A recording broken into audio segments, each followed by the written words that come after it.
Today we've been talking about shades of race, and it doesn't just affect the way others look at us, but it affects how we look at ourselves. This is Liz. And Liz is a Korean American who recently underwent a surgical procedure to alter her eyes. So Liz, what exactly did you have done?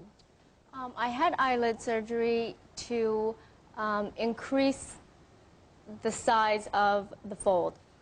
The size of the fold, so this fold here? Yeah, I know it's a lot of people have a hard time understanding what that is. I had a small crease, meaning there was, you know, there was, if I... Is that you before? Right there? Yeah, that's me before. Okay, so you had a small crease here on your eye, like your eyelid. Yeah. Okay, and So, let's see your after picture. Okay, so now your fold right here. you can see it more. It's bigger here. Yeah. Okay, and why did you do that?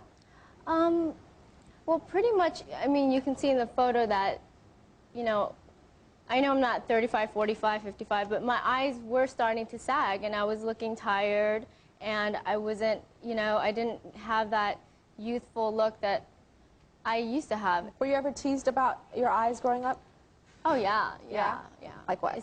Well, first of all, I grew up not in L.A. When I was younger, I grew up in Apple Valley, which is... Apple Valley, California? Yeah. I know where that and is. I was the only Asian girl, not only in the town I lived in, but in the school, and, you know, so...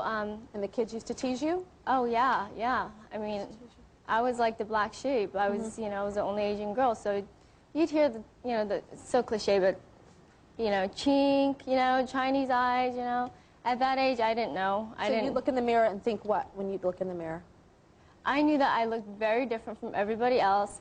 I knew that, you know, from what I knew to be beautiful or pretty, that wasn't what you saw in the mirror? That was not, yeah, that's not equal what I saw in the mirror. So it's not so much about necessarily just a droopy eye. It's also about wanting to look more Caucasian. You know, at that age, I wanted to. As I matured, as I got older, I started to feel more comfortable about myself. When I went in for surgery, and this is really important, I think, when people go in to have plastic surgery, I went in, I feel, for the right reasons, whereas if I had the same mentality I had when I was younger, it would have been absolutely for the wrong reasons. I don't believe you right now. I don't believe that you just said your eyes were droopy and that you were getting older. How old are you? 25. 25. Yeah. 25 years old.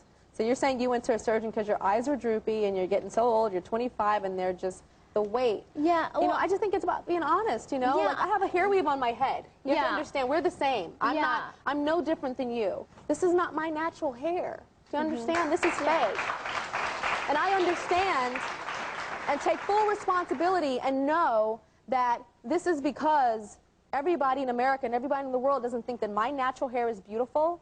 I'm not sure if I can sit here and actually my whole career, 14, 15 years of being a model, could have actually done that with my natural hair, and they say, oh, Tyra's a sexy Victoria's Secret. That just wouldn't happen. Right. And I know that. Right. And I own up to that. Right. And for you to say you're 25 and it's drooping, I don't think that's the most honest thing. Because you say that, you know, when you were little, you know, you wanted a different family to fit in. You wanted blonde hair and blue eyes like everybody else. You know, kids used to tease you. Yeah, no, okay, this is where it gets tricky. It's because when I was younger, and I was, you know, when you're at that age, you feel like, oh, you know, you look different, you get teased, you're not happy with that. Exactly, and that's what sticks with us as adults. Yeah, I agree with you. That sticks with us forever. I agree with you. I was called the nappy-headed girl. Mama, the little girls at school had straight, long hair. I didn't have hair like them. I didn't feel as beautiful as them. As an adult, yes, I know that's wrong now. But there's something still embedded in me because I heard it over and over and over again as a child. As a child, I heard that over and over and over again. So no matter how much of an adult I am now and how clear thinking I am, I still have to fight that. Right. I still have to fight that. In my defense, and in defense to, you know, others who are in my position, it's like you can take any Asian, you know, American girl, and she can go in and have surgery, she could go in and have double eyelid surgery, and come out and there's no way she's going to look Caucasian, you know? I mean, she's still going to, it's not and no just, way am I going to look white with a hair weave, but it's still one step closer too. And your eyelid is still one step closer too. Do you understand? Yeah. I'm not a white woman. I'm still black, but I have a hair weave. And this is one step closer to what a Caucasian woman's hair is. The same with your eyelid. I'm not talking about ethnic erasing. I'm talking about ethnic tweaking. Tweaking. Right. And I want to go to Dr. Charles Lee. By no means am I attacking you, but I'm just trying to call it what it is. That's okay. You wouldn't be the first time. It is what it is. I'm not attacking you. You're doing your thing. You know? But Tyra, I think you have some very, very good, valid points.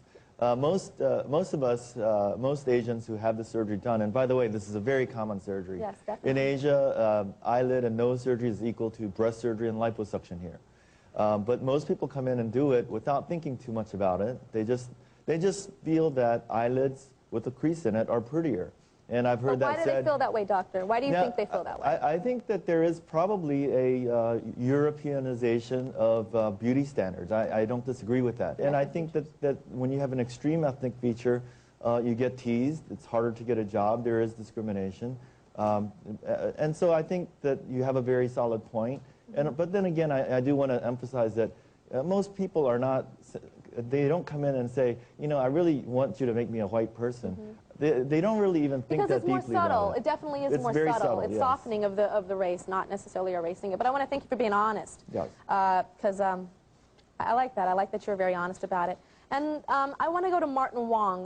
He's the editor of Giant Robot, a magazine of Asian pop culture. Right. What do you have to say about Asian eye surgery, blepharoplasty? Well, I think there's nothing wrong with getting eye surgery. You know, if you're a guy or a woman who wants to get that crease, that's great. If it makes you happy, perfect. You know, it's done all the time. It's pretty safe, and it's a personal choice. But that being said, I think you have to realize that, you know, beauty, it's not in a vacuum. There's a context to it. And the look you're going for is something that has been shaped, as you said, to, you know, a kind of a Eurocentric point of view. You should just admit, I think, if you're going to go for it and, you know, get it done, really whether you, I don't know, you can buy tape to do it, you can buy glue. Yeah, I have all that stuff here, by the way. Yeah, it's super common. Is this the tape? Yeah. Doctor, this is like the sticky glue? Yeah, a lot of people come in with that sticky tape, and they do that. And they use that? What happens if a little bit of the tape comes off throughout the day, and they're like, well, they usually come in because they get tired of doing it every single day. They get tired of doing the tape. Yeah. Wow.